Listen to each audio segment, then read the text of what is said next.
Aava ahku 9-37 grammaa on 7 jalkaa 6 tuumaa pitkä. Aihion suunnittelun pohjana on ollut selkeästi isommat pohjalinjakuhat ja hieman painavemmat viehetyypit.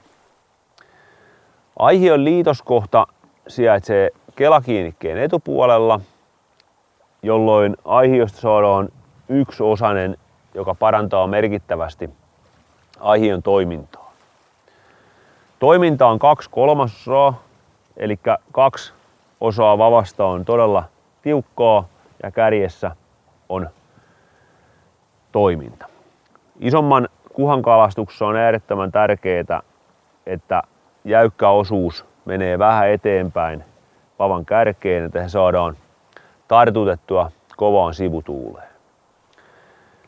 Tässä mallissa takakahvan pituus on hieman pitempi kuin kevyemmissä malleissa.